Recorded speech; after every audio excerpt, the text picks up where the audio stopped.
All right, well, welcome to another week.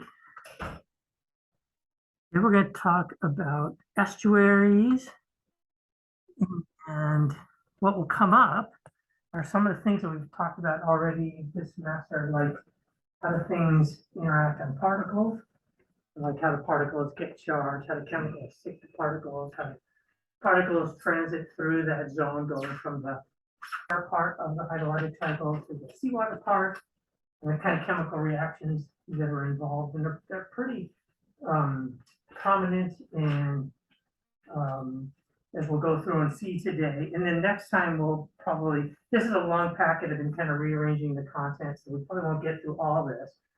But there's also a lot of pictures in here that I'm going to click through kind of quickly. It's kind of supplemental to the text. So you can, if I go through it quickly here, please do look through the notes and then ask me questions if you have it. But then next time we'll kind of pick up wherever we leave off here and then continue looking at particles from the perspective of sediments in estuaries. And there's some reading in Burner and Burner, so it's not in white. Chapter 7, which is up there on the. Let's have some pictures of some estuaries, some satellite photos. There are good places to study what happens with particles and particle interactions to kind of highlight them. But they're also important because they're kind of a gradient between the freshwater part of the hydrolytic cycle and the saltwater part. These are just a couple of, like I say, images, and everything about how water physically mixes between the riverine system and the coastal zone depends on a lot of factors. We'll talk about some of them today, but you can see some differences here. For instance, a lot more sediment in this one than in this one, more of a braided stream, more of this deposition of sandbars and so forth. And so when we talk today about chemistry, I want you to think about physics as well, such as how might this change during the year, for instance, patterns of flow, how might tidal forces coming in from the ocean affect that, and they might vary throughout the year, affect where and how saltwater and freshwater mix, and how particles are being transported and then deposited in sediments, either in the estuary or in what we call post-estuarine or the nearshore environment. So you can classify estuaries by a bunch of different ways, but this is one that just kind of governs the way in which mixing happens in an estuary. There's things that are dominated by the nearshore wave regime, things are dominated by river flow conditions, and things are dominated by tide. These are just some examples. And there are other parameters on here as well, such as discharge rate. But this is just one way of looking at it. I just want you to realize it as we talk about estuaries today, some of where exactly and how exactly particles interact and seawater changes composition as it flows through the zone is a function of these kinds of parameters. So I had a little note there about where typical Hawaiian estuaries are on this side of the diagram. So here's just a couple more pictures of estuaries, real color, false color, but kind of to highlight a couple of additional facts, which are that oftentimes estuarine cities interact very significantly with population centers. This is where people congregate. There are natural harbors in many estuaries, Pearl Harbors and estuary, for instance. These are places that over the millennia people have settled, and they're also places of high concentration of biological activity. Seabirds, shallow water fishes, they're very rich ecosystems, in part because of the nutrient delivery that's coming down, the river and being deposited in the nearshore environment, supporting generally before human activities a pretty verdant ecosystem. Now, when you superimpose that process with the fact that you got people living around a lot of these water mouths, doing the stuff that they do, water runoff, all that kind of stuff, these become kind of a hot zone for contamination and pollution. They can work its way into the food chain. And we'll kind of touch on some of that stuff. It's not one of these topics that I go into in a lot more detail in the environmental geochem class, but it's kind of important to recognize that What made these places so kind of desirable over, for ancient societies, kind of moving forward into today to populate are some of the complexities that we'll talk about today, and the interaction of those complexities with human activities make some kind of confounding situations. So this is just another image of an estuary. You can see this is another false color one, but very little in the way of sediment transport and grading, which again is going to affect how mixing happens. This is one of our estuaries. This is a view of Kaneohe Bay. Our estuaries are complicated, or I don't know if I call it complicated, but they are impacted by the fact that we have offshore reefs, right, which has a big effect on water flow patterns, tidal forcing, wave forcing, and they form a natural barrier for mixing. So that Kaneohe Bay, as a broad bay, and this is the kind of western or northern side of the bay. So Kaneohe is this way. And you can see reef development. There's multiple streams that drain into the same estuary or the same estuarine system. This happens to be a place where water accumulates and slowly flushes through the system. And it, like the general statement I made previously, is seeing a lot of impact from human activities. If nothing else, just from all of the remaining septic systems that people have. There's not completely treated water. So we can see legacy chemicals of human activities in this water, in the organisms here. Just think nicotine, caffeine, etc. So I have a few pictures of here pointing you to an EPA report. If you're interested to go look, it kind of describes some case studies of some different estuaries. I'm going to kind of click through it quickly, but there's a variety of things that you can just, if you think about these spots, if you've been to most of them, you can imagine different characteristics of what happens in the mixing zone, how much water flow there is, how controlled is it by human activities, especially most of these on this side are pretty well engineered. More rain on this side, less rain over here, big wave forcing during part of the year there, just those kinds of things. And so when you go and look, and these are some details of places where they've done monitoring, and you can see in that report monitoring results of things that matter within estuaries. And there's some other sites they've also looked at in this report, including a lot of sites on them and the Big Island. So the kind of key things about estuarine water condition is that this is transition zone between seawater, right, which is basic, salty, and relatively low in sediments in general, right? In the coastal zone, you can find relatively high sediment, but overall, compared to rivers, rivers are acidic, lower salinity, and higher sediment load. You notice I've introduced a new term here called chlorinity. Chlorinity is just the concentration of chlorine in the water as chloride ion in parts per thousand. So where salinity is the total dissolved solids, the chlorinity is just the chlorine part of that. Okay, and in addition to these chemical variations, there's these physical variations which I've already talked about, which are things like the flow rate, the suspended sediments, the shape of the estuary, local tidal fluctuations, waves, etc. They all affect the way mixing happens. So these are some examples of some profiles when you go between freshwater and saltwater. So it's a common way that estuary chemistry is depicted. You have a salinity scale or a chlorinity scale, right? It can be either, but where salinity is depicted as either increasing or decreasing, but this goes from 0 to 35. I mean, there's 40 on here just to make it look, not so crowded up here at the business end. The seawater around here is a little bit more than 35, as you can see. And so samples taken throughout an estuary, you can see this mixing characteristic is that there's very little fresh water in this particular kind of summary slide of Hawaiian estuaries and a lot of salt water. This is characteristic of our estuary. Not true in a lot of places. A lot of places in the estuary, you'll see really low salinity, pretty fresh water. But here, because we have generally low flow and lots of tidal forcing and or wave forcing, our estuarine systems tend to be small and salty.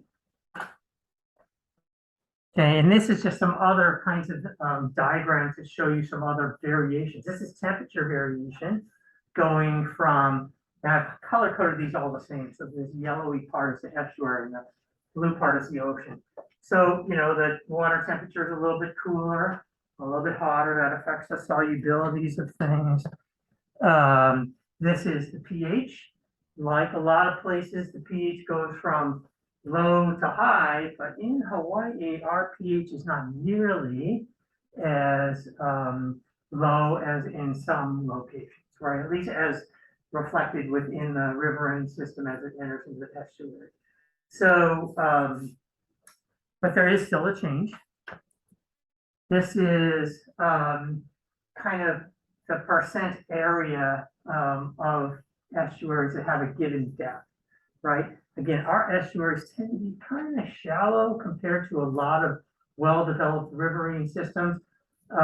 Most of them, you know, something like just the 50% point, are in this kind of, you know, 5, 10, maybe 15 meter range. And very few of them that are deeper than that anywhere within the system. So this is a diagram. It's kind of complicated, but I'll walk you through it. Up across the top is like a schematic of looking down on the plan view of an estuary, right? And so you got the sea over there, and you got the river coming in, and you got those 1, 2, 3, 4. Those are just observation stations, right? And so at those stations, you can go and make observations at the surface or observations at depth using something called hydrocasting.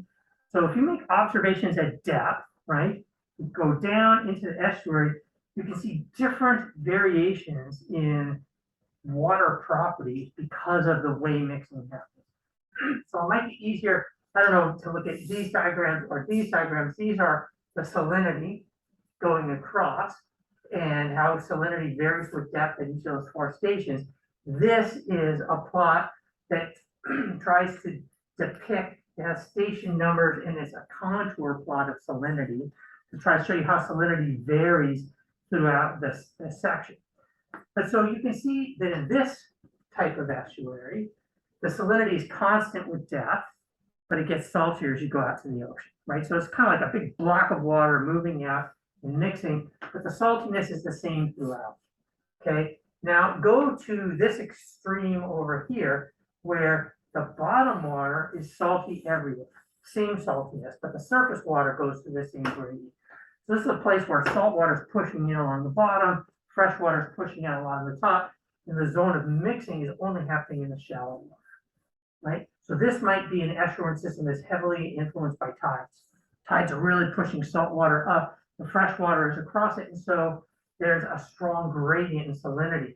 Whereas in this case, the mixing is more throughout, more general. You have to go over a larger spatial variation to go from low salinity to high salinity. Okay, so there's this intermediate case, right, where there's like some tidal forcing and some river flow forcing, but not as much. And then there's this special category, which is called a salt wedge estuary, where you can see the way the variations happen is, again, it looks kind of stratified like this, but we've got a lot more fresh water in a relative sense. That's why I've color coded these contour plots.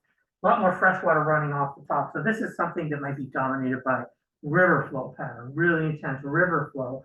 You're still getting salt down below. And importantly, the zone of mixing here is at depth, right, where we go from up, you know, these are contour for salinity. So 5, 10, 20, 30 is happening pretty deep and at a sloped angle. Whereas here, it's happening mostly across the top and a sharp contrast at the bottom. So the place, physically, the place where mixing is happening is different in each of these cases. And imagine now that there's chemistry that's specifically because there's this mix. I'll talk about what that chemistry is in a second. But that chemistry affects what's in the water, what's in the particles, and what is in the particulate load that gets down to the sediments. So they're going to be in different places in each of these cases. And these aren't the only ways that estuaries mix. Okay, so that brings up this other kind of concept of circulation pattern. Most estuaries circulate like this, where seawater flows in across the bottom, river water flows out across the top, and there tends to be a general upwelling current that brings the salt water up into the fresh water. And this happens in a lot of cases, but not all cases. We also have something called anti-estuarine circulation, where there's something physically blocking the flow here at the end. So a classic example would be a fjord, which has a terminal moraine, right, from a glacial deposit. Another place where this applies is, even though the Mediterranean Sea is not an estuary, it has a sill at its mouth, and it again restricts flow. So what happens in this case is the flow comes in along the top, water descends at the back, and it flows out along the bottom to the extent that it can. And again, these are highly schematic. You can find all sorts of variations, but most estuaries mix this way, right? This standard kind of riverine way with upwelling near their backs. So because of the way the tidal forcing and the river forcing and all this kind of stuff work, it gives us something equivalent of stratification like we find in a lake. Okay, so that in a standard kind of estuarine circulation situation, we get stratification, we get high residence time of water because we got these competing forces and mixing, which allows them to develop some composition, and we get some,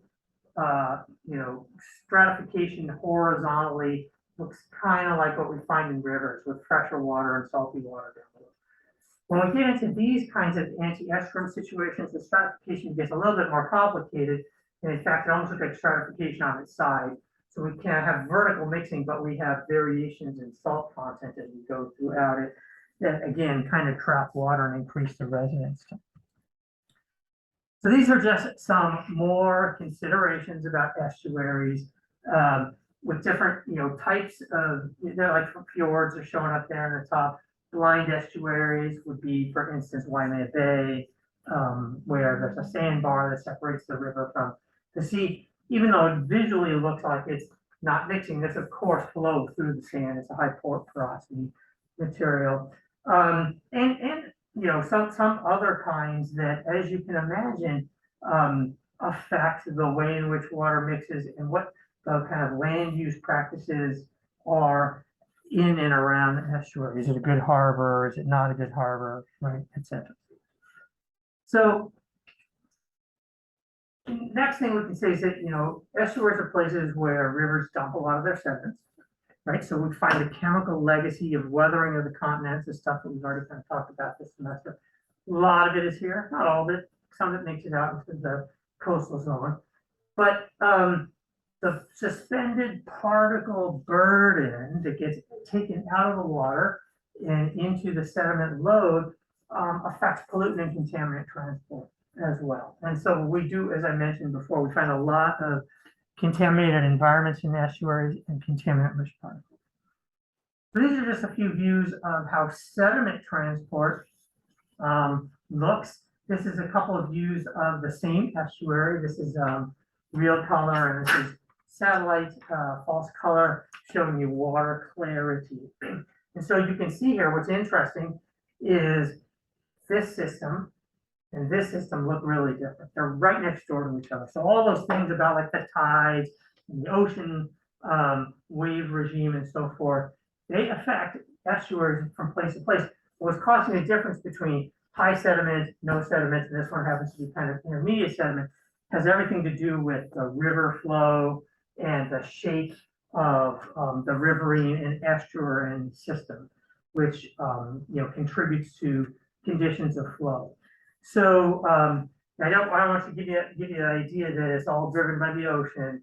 This is just an example showing you how different things can be close by. So now this is a plan view of an estuary, looking down on it.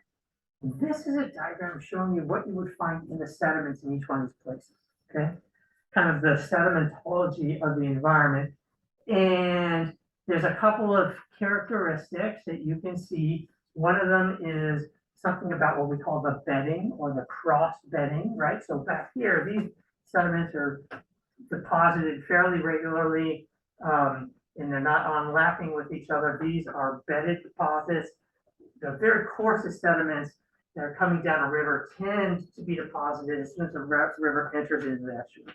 The flow field starts to change, the water slows down, the coarse stuff comes out, and as we continue to move downstream, we get finer and finer particles from the riverine system. Then you come over on this side, and you got big, heavy particles coming in from the coastal zone, right? Sediments, like think about beach sand and so forth. You're going to find that also migrating in, okay? And so the finest sediments are somewhere in between. These are also bedded or cross-bedded because of the way in which marine sediments are deposited. And so we have this kind of critical zone of mixing, right? Where we've got our freshwater and our saltwater mixing, and we've got mixed sediments that have some particles that come from over here, and some particles that come from over there. The water, the particle grain size tends to be the smallest, and the turbidity in the water tends to be the highest. And part of this has to do with suspended terrigenous particles like clays, but part of it has to do with particulates that are coming out of solution. Talked about colloids already. We're going to talk about them some more today. But hyperfine particles that are destabilized because of the incursion of salt water, they stick together and then they come out. And so all of that is reflected typically in a zone in the sediment. Okay, so there are just a few more pictures about Hawaiian estuaries that have the particle size, and our estuaries tends to be dominated by fine particles, more so than a lot of other places. Again, it's partly because of the relatively low flow rate of water. Our estuaries also tend to be high turbidity, so high suspended particle content. And so that affects the way mixing happens. So now let's talk a little chemistry. So in addition to those fundamental changes in how salty is the water and what's the pH, there's some other aspects, generalizing aspects you can say about rivers and seawater. Rivers globally tend to have, in a relative sense, higher concentrations of iron, aluminum, phosphorus, and nitrogen, silicon, and dissolved organic carbon. Okay. And seawater tends to have higher calcium, magnesium, sodium, potassium, chloride, and sulfate.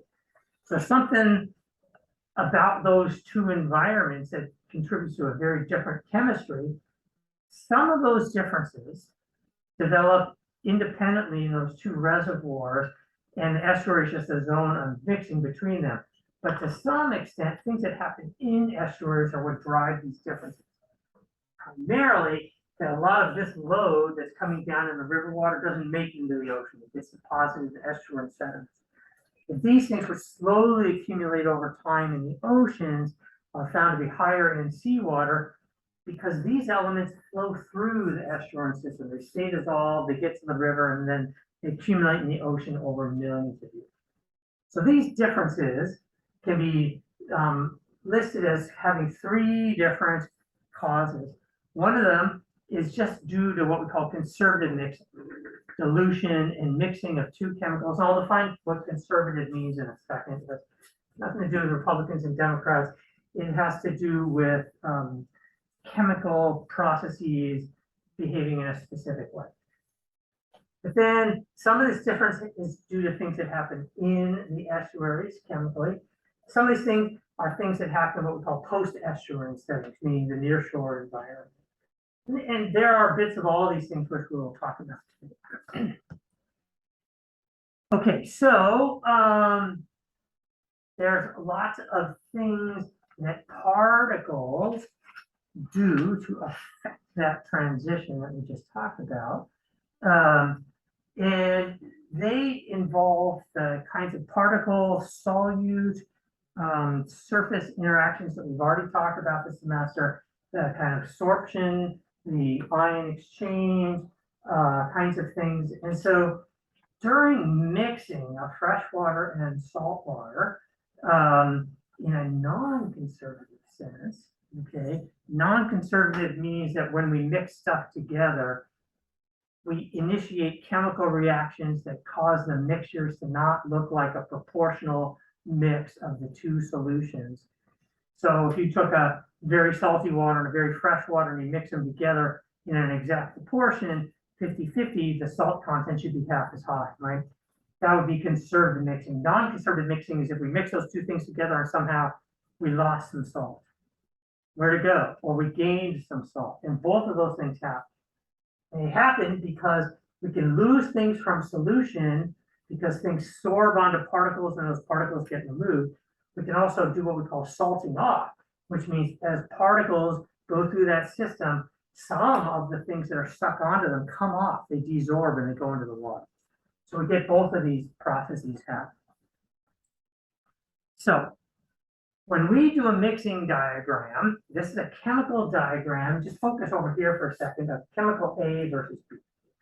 Okay, and in chemical A versus B, we can have a situation where both of them are low in one thing, let's just call it river water, and high in another thing, let's call it ocean water, and they would mix conservatively along a straight line. Okay, that just means that every proportional amount of mixing, we have a lot of composition 1, and we have a little bit of 2, we're going to be over here. We have a lot of composition 2 and a little bit of 1, we're going to be over here. Okay, so in this kind of scenario, something that is low in A and low in B, right? This is how conservative mixing would look. Now consider another possibility, which is something that's high in A, right? And low in B, mixing with something that's low in A and high in B, we get a negative slope. But the mixing pattern is still the same. So when we talk about estuaries, it is very common for B to be either salinity, total salt content, or just chlorinity. Now, chlorinity is more difficult to measure, but it's a cleaner tracer because the chlorinity variation between rivers and the ocean is pretty straightforward. Rivers tend to be very close to zero chlorinity. You can find examples that deviate from that, but this, if B were chlorinity, it would go from like 0 to 19.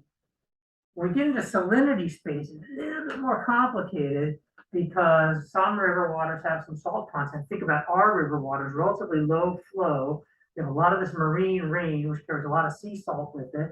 So our river waters tend to be dilute seawater, which means that when we plot salinity down here, we don't go all the way to 0. The distinction isn't that important, and when you look, in textbooks and the literature, you'll find people plotting either. So it's just important to recognize that if this could be salinity or chlorinity. And then we plot some other chemical next to it. The reason we do that is to see, does it follow a straight line? If it doesn't follow a straight line, then there's something else happening. So these are the two other things that can happen. Okay? So when we mix, if we go from 1 to 2, right, and we don't follow a straight line, our curve is somehow, our mixing curve is pushed down below the straight line. So for instance, as we're coming into the estuary, we got our water, we have to add a little bit of river water, and instead of composition 2, showing up as stuff marching along this line, we're deviated off, right? For a while, we're adding river water, we're adding seawater, we're getting saltier, but we're not increasing in our composition of A. Something's removing it from solution. Eventually, you flood the zone, you'll get to composition 2 when you get to the pure end member, but you're deflected downward. And the same thing can happen on this trend. This is something that's being stripped out of the water during the mixing by particle interaction.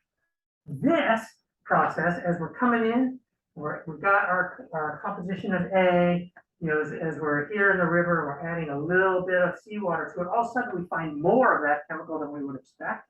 It's being released from particles. We call it salting. So it gives us this upward deflection. So this is non-conservative mixing. It's not the kind of mixing that you might predict from first principles of just something like what happened in a chem lab. And it's all to do with the particles and the way particles and their sorbed content interacts with the water. So it's just another view of that same diagram with formally salinity or chlorinity on there, and just kind of telling you conservative mixing line, added solution, and subtracted for both of those two scenarios. So it turns out that one element that has a very non-conservative characteristic is iron. We've talked a lot about iron already. This is iron 3, okay? whose solubility, it being in the center of the periodic chart, its solubility is affected by a lot of stuff, especially organic matter. So if you said, well, maybe the solubility of iron in river water is enhanced by organic matter, and somehow when we get into the estuary, that organic matter is destabilized and is pulled out of the water and stripping iron with it, you'd be right. That's one of the things that causes the downward deflection. Some of the iron-rich phases that are dissolved in water, even though there's not much of it, there is some, they themselves get destabilized in the presence of salt water and also come down. So that the removal of iron, as we start to, we're over here in the river and we're going over into the ocean, we add in just a little bit of salt and it causes this very rapid decrease in iron content. Because iron doesn't like to be dissolved in salty water. This is one of the reasons why I highlighted the difference between river water and seawater. There's a lot of iron in river water and very little in seawater. It's this kind of interaction. So before we go into estuarine chemistry anymore, now I just want to talk a little bit again about small particles and particle shapes and everything else. These are some different views of very high magnification, 50,000, of really, really hyperfine particles that are colloidally suspended in solution. Now these are artificial colloids, right? So, but they're been studied in detail to look at the processes through which little particles come together to make bigger particles, which then strip out of solution or can strip out of solution, and anything that's stuck on the surfaces goes with them. Okay, so this process of particles starting out so small you can barely see, right? This is 100,000 times magnification. So we can see these little dots, but they are super, super tiny, right? But they mix together, they stick onto each other. There's various names for this process: flocculation, agglomeration, coagulation. They actually have slightly different meanings, but we're going to use them all kind of interchangeably here. And when they do so, in the context of freshwater and saltwater mixing in an estuary, the flow field changing, the zone of turbidity, as I've alluded to, where sediments form, all those things are happening and they are affecting water chemistry because of stuff coming onto or leaving those particle surfaces.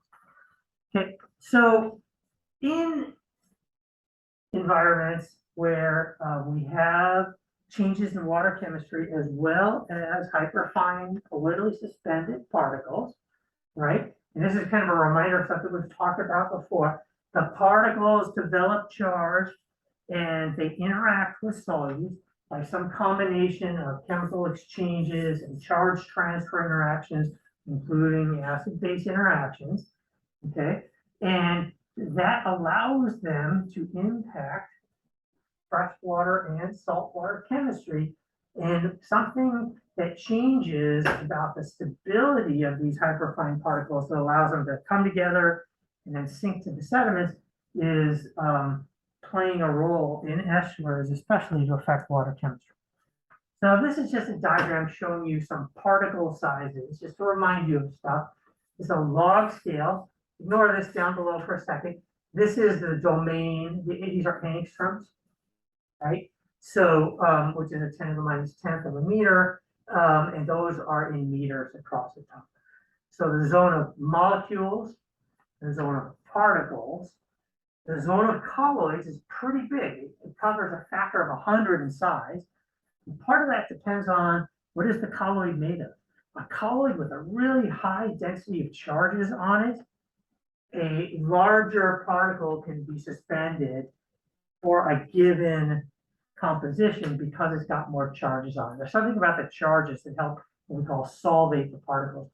Where some colloid particles are a lot smaller. And you can see where they compare to viruses and bacteria. These are small. These happen to be the types of filters that you use to address these various things. So I'll tell you that until we understood colloids, which really started happening in the 60s and 70s, people would go out and they'd measure water compositions. They wouldn't filter down here. And so they'd see things in the water and they say, oh, water has this or that. But that stuff wasn't actually dissolved. It was part of the colloidally suspended material. And so it was only when we started to look in this level and start to understand the processes that happen on particle surfaces that we really started to, understand why things don't behave conservatively when they mix, and what other kinds of variations might be happening in the environment because of the fine particles. So this is just another kind of more detailed diagram. Again, it's just for your reference. All sorts of different, this is again a size pattern, and these are a whole bunch of different kinds of particles and how they can be removed. And this includes now not just particles in water, but really fine particles in the atmosphere. You know, kind of the terms that we use for it: particle filtration, microfiltration, ultrafiltration, nanofiltration, and reverse osmosis. This is really taking out chemical solutes. And everything from reverse osmosis, everything above that is removing hyperfine particles, even if we can't see them with the naked eye. They're there. This is just a view of some synthetically made iron oxide or iron oxyhydroxide colloids, synthetic, made in the lab, so fairly uniform size and shape compared to what we might find in nature. But again, the same kind of characteristic, these sort of kind of fluffy, diffuse edges, high surface area, high ability to interact with solution. This is a 10 micron scale bar, a micron being a millionth of a millimeter. So that's a hundredth of a millimeter. Okay, so colloids in nature, we've talked about these before. These are particles. In this example, we've got clay particles. Remember, clays develop a charge on their surface by a combination of acid-base reactions as well as cation exchange. They hold junk onto them.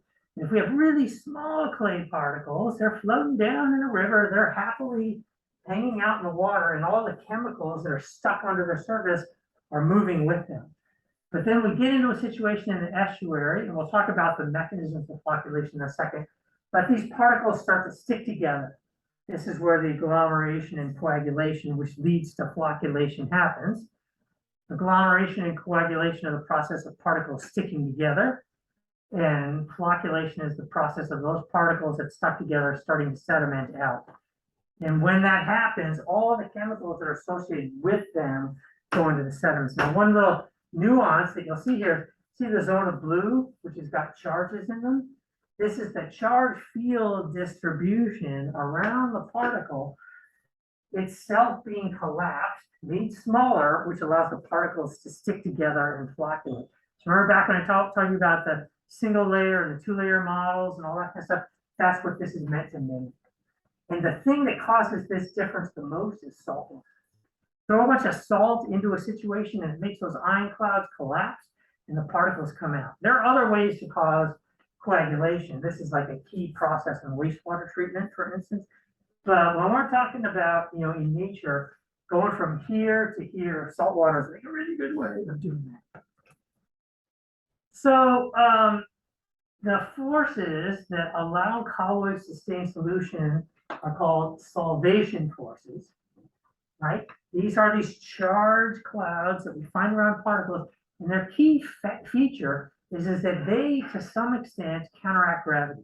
So whereas gravity might make particles fall out of solution, if we have enough solvation, enough charge around our surfaces, that can help keep the particles in solution and act like they're part of the dissolved load, even though they're really hyperfine particles. But anything that can take place to collapse those solvation forces, as implied by this image, make the blue zone smaller, that's going to cause the particles to come out. And the size of the particle is kind of a function of the density of charge on it, which is how strong its solvation force is. That's why there's a range of particle sizes. A particle is made out of chemical material that can take a lot of charge. We can put a bigger particle in solution. There's also stuff like what's its surface area, right? Is it a spherical particle or something that's very flat? The higher the surface area, the greater the solvation. Okay, so, and this is just an example. So a little bit more stuff about colloids, but an example of a type of colloid. This is an organic fatty acid colloid. It makes a structure called a micelle. Think about like you're washing your dishes, put some Dove or whatever your favorite brand is, and blend in my case, and the way fatty acids work and the way they're so good at cleaning, grease off your plates, each one of these little things, it's got like a minus sign on the head, a little squiggly line is one of these. It's a long chain fatty acid. Everything except this is just a big hydrocarbon, like this all, it's fat soluble. It's got a little carboxylic acid anion on it, right? Which gives it a small negative charge in solution. And when we stick a bunch of these molecules together, they kind of self-organize into what is the equivalent of a particle. This part doesn't really dissolve in water, but this part, the negative, can be solubilized in water. And so because of that, they organize into this structure, and we can get positive charges associated with them. And these can be removed from solution as particulate load if we do something to destabilize the solution, such as change the pH, change the total dissolved solid, or in some cases you can change the PE, although we're not going to really talk about that. This is again kind of more like a wastewater kind of situation. But when colloids are destabilized, they are flocculent. So this is just another kind of example of what flocculation looks like. Small particles, something, in this case it says coagulant and flocculant, right? Which means a chemical that destabilizes the particles. In our case, we're talking about estuaries, this is salt water. In wastewater treatment, it could be other things. But this process of particles sticking together and then coming out is what we're going to, in this class, just refer to as flocculation, even though there are multiple steps here. But the key thing is that when these particles settle out, they go into the sediments, they affect the chemistry of the sediments, we'll talk about next time, but also affect the chemistry of the sea, of the water that's involved. So these are the kind of four common reasons we get flocculation. What you have to do is change the flow field of the water. Go from fast to slow over a strong gradient, you can cause flocculation. You can change the ionic strength. So that's the salt water thing. You can evaporate water. That's really extreme, but think about some, sort of very arid region estuaries like the, Colorado River where it enters the Sea of Cortez, or pretty much any waterway in an arid environment. Taking out water is in fact making it, changing the ionic strength. Or you can introduce some other kind of chemical destabilizing agent. Like, again, this is something that's done in kind of wastewater treatment. Do you mean like the changing the flow field, like from like a creek to a stream? Well, or more like in a single thing, like a creek or a stream, as it comes down, let's say it's going through a steep section, it's flowing really fast, and all of a sudden it gets to like a coastal plain and it slows down. Just that change can cause flocculation. Sure. So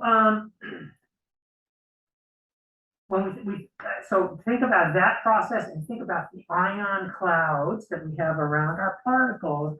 And I just kind of want to emphasize that the reason flocculation happens is a destabilization of these charged cloud layers around the particles. And there's lots of, as I say, reasons that they can happen. And sometimes we can't pinpoint it to one thing. It's a combination of things. Change in flow field, introduction of salt content, change in pH, et cetera, But when we destabilize our particles, we pull them out. That's the key feature. And this is just an example showing you particles, negatively charged organic matter particles, as in, like this kind of example here, but more complicated natural organic matter. Okay, this is a decrease in particle size. Doesn't give you the exact size up here, but you can see it down here. They're small, right? And as we decrease in particle size, so these two plots, you can see this is 50 to 150 microns. 150 microns is 0.15 millimeter, for instance. That's 0.005 millimeter. Particles get smaller, and the amount of lead, zinc, and copper stuck onto the particles goes up as the particles go down. It's kind of a surface area, right? But so if these particles are removed to the sediments, then all of the lead, zinc, and copper that was stuck onto them is also going to be removed to the sediments. So estuarine sediments get a lot of chemical legacy of all these things coming off the continents, even without humans in the picture. Add humans into the picture, and we amp up all this stuff, right? But these happen to be places where these particles get into sediments, and any organisms that live on the sediment water interface, right? This is why I don't eat shellfish, for instance. Think about scallops and those kinds of things. They are sitting in this zone where they're bathed in water that has interacted with particles with very high concentrations. Okay. So this is an example of another element, the element zinc, interacting with particles, 3 different clay particles. You remember these? Kaolinite was a low CEC clay. Montmorillonite's high, illite is in between. This is the concentration of, of chemical in solution, so zinc in solution, and zinc stuck onto a particle. And it's in those same units, zinc per 100 grams of clay of cation exchange capacity. So this is an ECS. Remember, an exchangeable cation status is the CEC of an individual chemical. And what we see, there's a log scale on both axes. We get these straight lines, which basically say, yeah, in a kind of in a laboratory setting where we crank up the concentration of zinc and we introduce it to some water with some particles in it, a really defined composition. The higher the concentration in the water, the more stuff is stuck to the particle. So we call these isotherms. And the reason we have an offset between kaolinite, montmorillonite, and illite has to do with the CEC of the clay. Right, the low CEC clay just can't hold as much stuff on it. Higher CEC clay can hold more stuff. By the way, if we're in a river and we've got these particles and they're coming down, and these are common clay particles to have in river water, and they get into an estuary and something destabilizes these particles, the colloidal fraction, the small fraction, so if they sediment out, they can strip a bunch of zinc out into the sediment. So that's kind of the way this process works.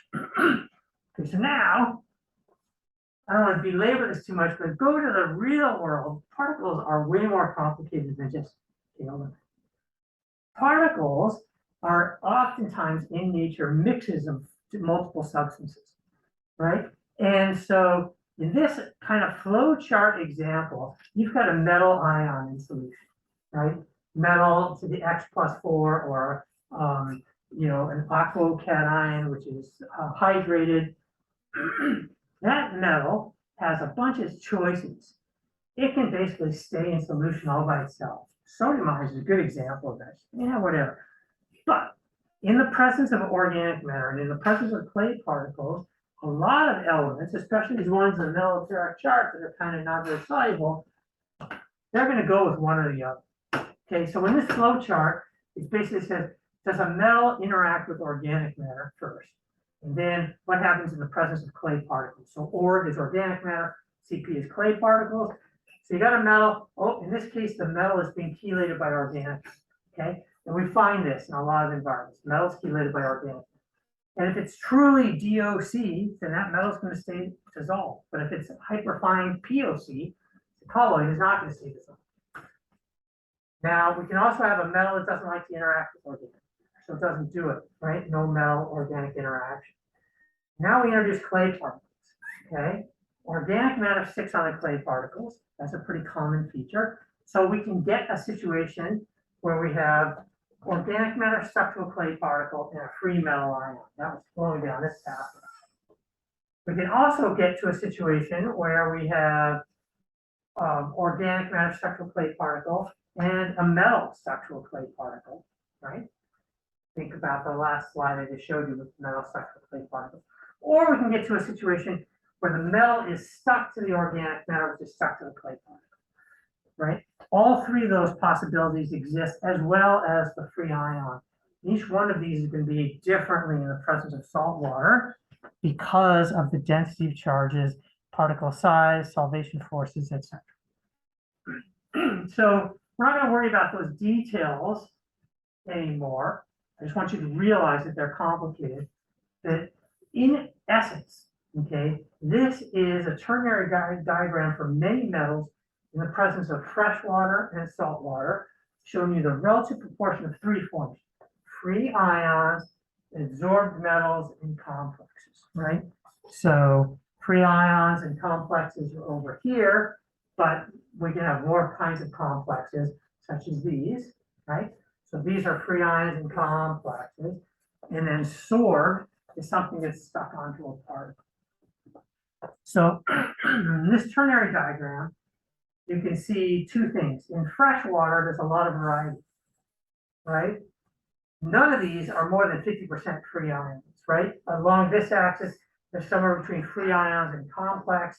Along this axis, there's somewhere between complex and sorbed metals. They occupy a fair amount of that space. These elements do multiple things, but when we stick them in seawater, they collapse down onto this line. Right? We don't really have any more of these absorbed metals. They either salt off, or the particles come out and they go into the sediments. But either way, we find a relatively small concentration and they're either complex or free ions. Okay, so in that context, the process of flocculation affects the composition of water. Okay, actually, I see this is like a repeat slide, so we don't need it in here. But this is a diagram showing you how flocculation happens, where it's idealized. So in this 3D diagram, we've got velocity gradient, right? Which is not how fast is the water going, but how fast is the water flow field changing over what spatial domain, okay? Here we've got the number of particles. These are both log scales. And here we've got something called chemical collision efficiency, which is basically a term that includes all of the things like solvation forces, absorption, and surface area that basically say when two particles collide with each other, how likely are they to stay stuck and sink out of the water and make a larger particle that flocculates. And so in this space, you can see here that estuaries have the highest variation in change in water flow field, particle content, and what the particles are made of, so we get high flocculation. In nature, these tend to be the highest or most efficient flocculating zones, right? The deep sea, lakes, rivers, they have a lot less flocculation. You can also see wastewater is added in there, and sludge is a part of the wastewater treatment process. It's even higher, and this is done on purpose to help pull stuff out of the water before you release it back into the environment, just as a comparison. But this is why I highlight this process for estuaries, because it really happens there a lot. Okay, so we can look for different particle types and different river cases, different examples of how chemical destabilizing agents like salt water cause flocculation. This is a simple laboratory experiment where we've got kaolinite, right, a low CEC clay, and we stick it in water of different saltiness. A, B, and C are lines for 3 different levels of salt, which are shown down here in ionic strength. Remember what ionic strength is? Excuse me. The molality times the charges squared, all divided by 2. Right? So this ionic strength is like about half the seawater, roughly. Seawater drop 0.7. So really fresh, a little bit less fresh, salty like seawater. As we go down in saltiness, we see the rate of flocculation, right? In terms of number of particles per meter left after, this is a half an hour, is much lower in the saltier situation. Part of this is kinetic, and part of this is the relative fraction of particles that are being destabilized by the salt content. It increases as we increase the saltiness, so we get more particles out of the solution. Now, we can look even more detailed at different fractions in the water and how they respond to different electrolytes. So this is 3 different substances measured in the water: iron, aluminum, and humic acid substances, and how they flocculate in artificial lab setting by just not adding seawater, but adding just sodium chloride, or just magnesium chloride, or just calcium chloride. And so you can see here that in all cases, magnesium and calcium chloride are more effective than sodium chloride. It's because magnesium and calcium have +2 ions. They carry more charge, they're able to stabilize the solvation spheres around the particles much better. And the difference between calcium and magnesium has to do with the size of the calcium relative to the magnesium. This is just one other kind of example from a laboratory setting. This is taking real salt water and real fresh water from 4 different rivers. And I realize that the diagrams are not super high quality, but each of these lines is for 4 different rivers. The names of the rivers are here.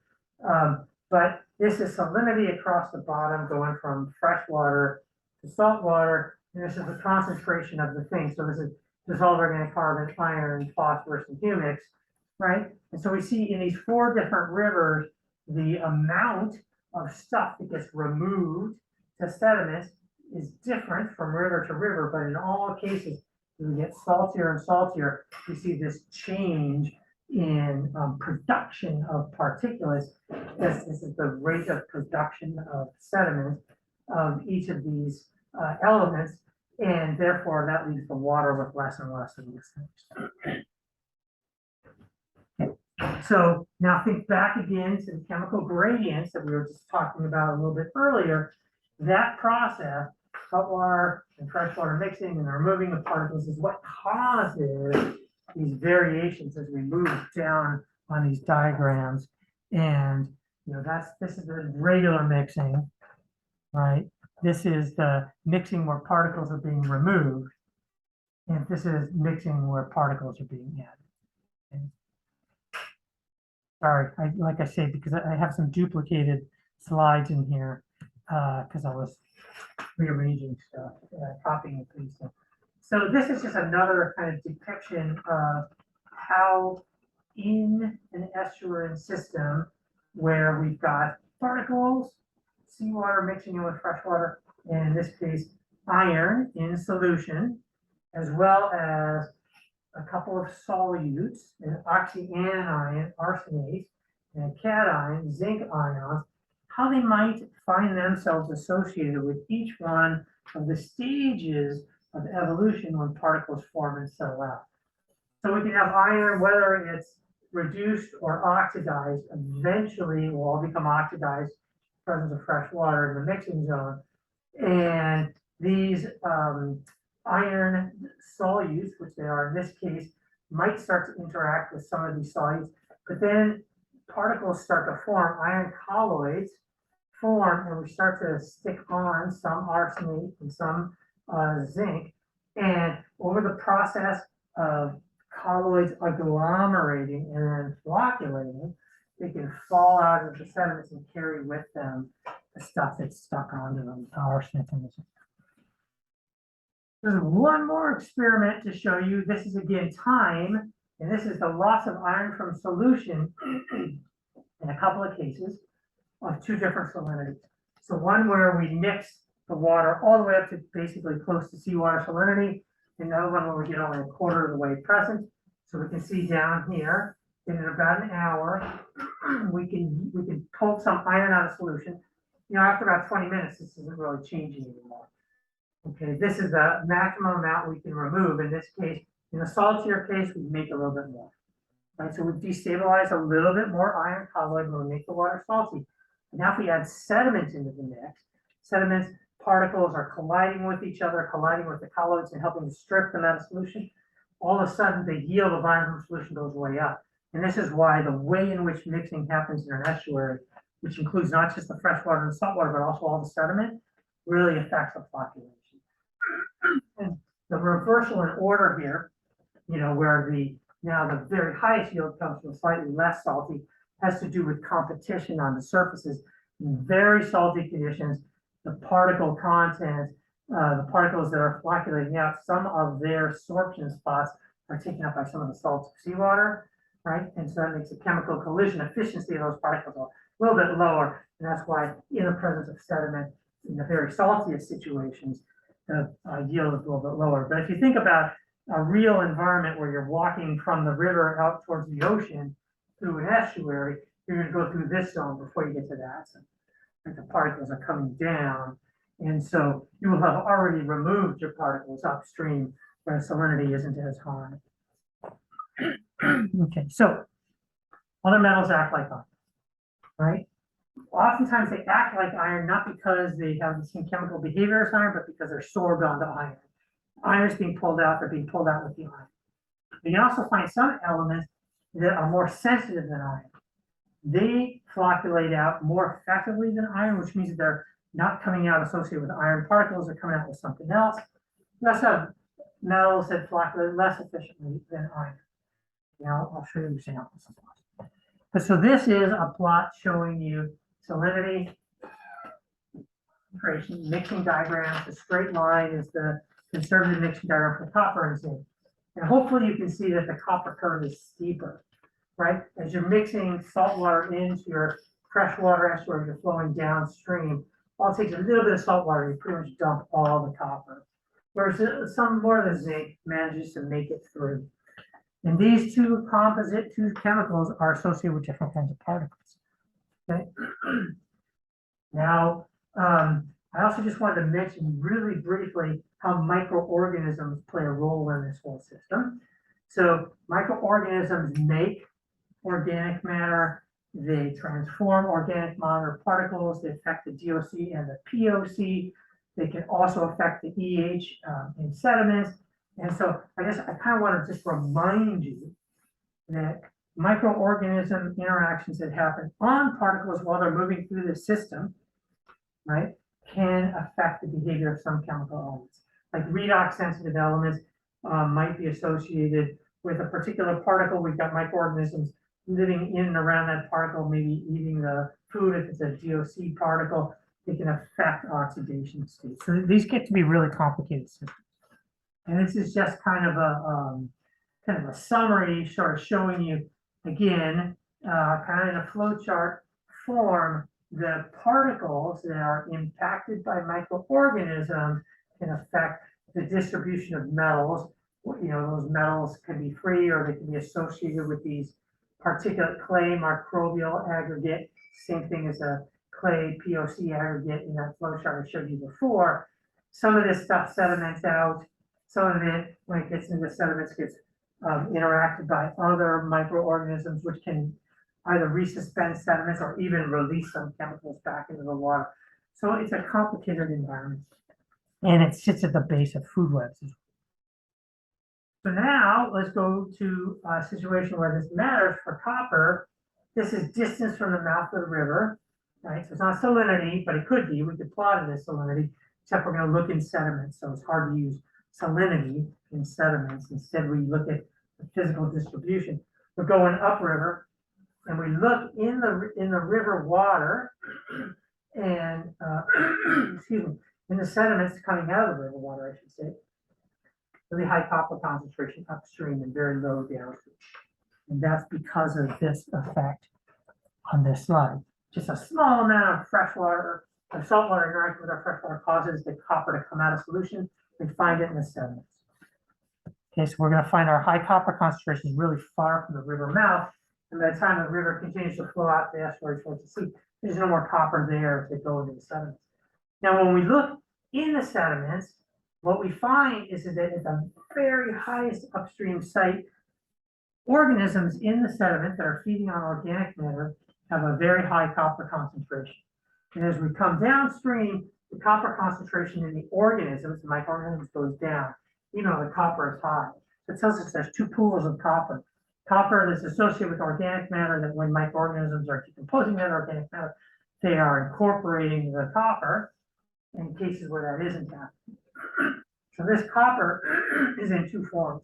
It's in a form that microorganisms like to act on, and a form that they don't, right? And so this is copper associated with organic matter and copper associated with iron-rich colloids are the two cases. Okay, so this is just another example of another comparison in another river. This is the Ruhr River in Germany, lead and zinc, same kind of situation. Association with different kinds of particles is what makes lead so much more sensitive to being pulled out. And this is just a table showing you the concentrations of some metals in some estuaries, okay? Average shale, shale is basically a marine sediment of terrigenous clay particles that manage to make their way into the ocean, okay? And then these are a bunch of estuaries, these are all contaminated, right? So they highlight the human processes. And these are, in some cases, these are rivers that have been contaminated for many, many millennia, going back into Roman times. In other cases, are things that, humans have done their thing more recently, but the concentrations can get really high. And the reason is that these chemicals are sticking onto clay particles and organic matter, and in the estuary being removed to sediments, and they're showing up there, very, very high concentrations. This is just another kind of slide depicting how that process happens. We've got our river, we've got our estuarine zone, and then we're out into the ocean, and we've got the formation of particles. They're getting bigger and bigger. They're settling, they're pulling stuff out. And so this is a plot showing you the zinc to aluminum ratio, for instance, relative to the amount of terrestrial organic matter.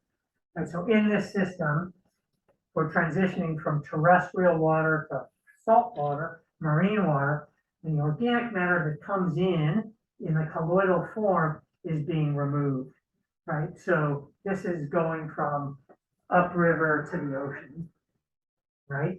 And what we find is that it turns out that in this particular case, the zinc seems to be more associated with these particulates of organic matter that are coming in from the river, from the marine side. We have the mixing of water, and we've got different pools of organic matter. In this particular case, the organic matter is more of a marine origin, seems to, that's where the particles prefer to go.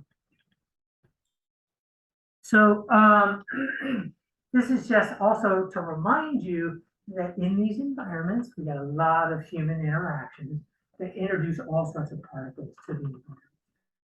Dredging, loading with wastewater and so forth. And this can affect the heavy metal cycle in estuarine environments. This is a plot showing you the different forms that an element can take. Okay, so this is mercury and molybdenum, and it doesn't matter, C1, C2, C2, these are different types of sediments found in different environments, and it can become very complicated, but the key point is that if you really want to understand in detail what's going on in a particular environment, we have to understand at a particle level, a size fraction level, a composition level, and a mixing level what's going on. Okay, and when we introduce human particles into the environment, think about all the stuff that just washes off the street. Those are different than natural particles. So the way in which chemicals behave in environments is also going to change. This is an example going along a flow chart, a flow line, I should say, along the Rhine River in Europe. So kind of flowing down, and then there's a longshore current that takes water up into this kind of shallow bay called the Wadden Sea. When I look at the chemistry of water collected at 4 places, I'm not going to try to pronounce them, but this place, this place, this place, and this place, right? Which is this place, this place, this place, and this place. So if we go along, we see 3 groups of elements. These elements up there, blue, they flow through this thing in a relative, this is a relative concentration compared to the start, and accounting for mixing on the salinity diagram. These experience complete conservative mixing. All that element is still there. It might be diluted because mixed with seawater, but it hasn't been salted out. Then we have this group here of elements, iron, nickel, and cobalt, that flow through this system, and some of the particles come out. That's the destabilization of iron-rich colloids. And then we have all these other elements that drop out even more quickly. So they must be associated with some other kind of particles, primarily organic matter. And so that in this case of those, they're pretty much flocculated in the river before we get to the ocean. Whereas over here, these elements are still being removed as it flows along shore towards the waters. This is another example another river in Europe, the Elbe River, and you're looking at basically a kind of funny plot, but for each one of these elements, the gray zone is what's in the sediment. And the yellow zone is what's in the water associated with it. And here you're upriver, and here you're flowing down into the ocean. What you see in all cases between those two red lines is a peak of composition in the sediment, right? The particle load, the way mixing happens, the forcing from the river flow and the tidal and the waves and everything else is causing us to find physically very high concentrations of these metals in the river upstream of the town of Hamburg. We also see in general the concentrations in the water goes down, right? These are increasing down and increasing up respectively for the gray and yellow zones. So by getting to the estuary, the water concentrations are lower. They're not like monotonic decreases because there are additional sources as we go along. I mean, the patterns are slightly different, but we do see a big peak in all the sediments. This is an interpretation of that, right? It's kind of stylized, but it's showing you what happens in the sediment, what happens in the water. And in essence, these are the same two red lines. The high concentration is happening relatively high upriver. When we look in the sediments, this is marine sand, this is mixed sand, this is sand coming out of the river. This is happening way upriver of any kind of particulate load coming in from the ocean in the mixing zone. So what's happening is that some salt water, this is tidal forcing. Tides push all the way up to almost this red line. Just the smallest amount of tide bringing salt water into the environment destabilizes colloids and puts them into the sediment. The sediment particles, the coarser stuff from the ocean are way down here, but the salt water gets up here. Because salt water gets up there, it destabilizes colloids and pulls out heavy metals, and that's where we find them in the sediment. Okay, now this is just sort of an aside, but I just want you to think about, again, how human activities interact with that. These are concentrations in the Rhine River. So the example 2 slides ago, over last century, this is a log scale. All of these heavy metals have increased due to human activity. So we would expect these kinds of peaks to be getting bigger and more intense because either way, the estuaries are pretty much going to trap those metals from getting out into the ocean. But those metals got to go somewhere. They go into those sediments. Okay, and the other thing, this is just like another kind of showing you kind of in a more, whatever schematic sense for the Rhine River for a bunch of different elements, how much, what proportion is natural and what proportion is human or anthropogenic. And you can see for some of these metals, the vast majority of them is. So this is like yet another example of a situation where it's kind of hard to get a handle on what happens naturally relative to anthropogenic perturbation because we've so perturbed a lot of these things. Nevertheless, we know what the fundamental processes are. And you can distinguish these by looking in detail at the chemistry of the solutes and the kinds of particles that are associated with it. So the last thing that I will mention is that we're going to pick this up next time, but I just want to sort of highlight that when we look in environments, whether we're talking about natural environments or contaminated environments, that we need to think about a whole range of different processes, particle sizes, mixing conditions, water flow conditions, tides, what the particles are made of, what the solutes are. And so when we pick this up, we'll look at something called sequential extraction, which allows someone to take some particles that they filtered out, apply different chemicals to them and see what things get released. And that tells us what fraction of the particle is each, or fractional component is each chemical associated with it. All right, so are there questions about that? Yeah, it's putting like the keloids, like the heavy metals, putting it in the water, like a method we use today to get rid of or put it into the sediments. Like we do that currently. We do that, well, it happens, right? It happens naturally in uncontaminated rivers. We also do it in wastewater treatment, right, as a way of, into what are called settling lagoons, which are kind of like artificial estuaries.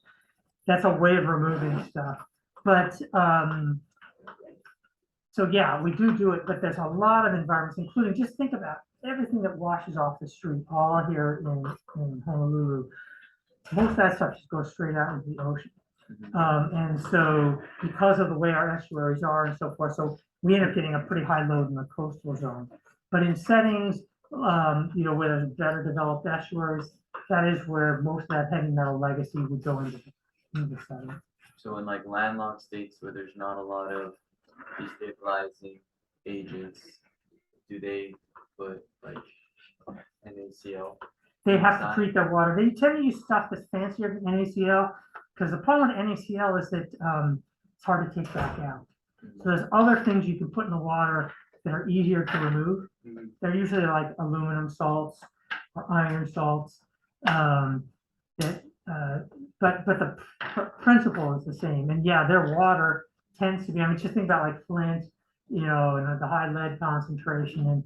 And so yeah, the water that's used as drinking water resource, especially if it's surface water, can have a lot of metals. Sure.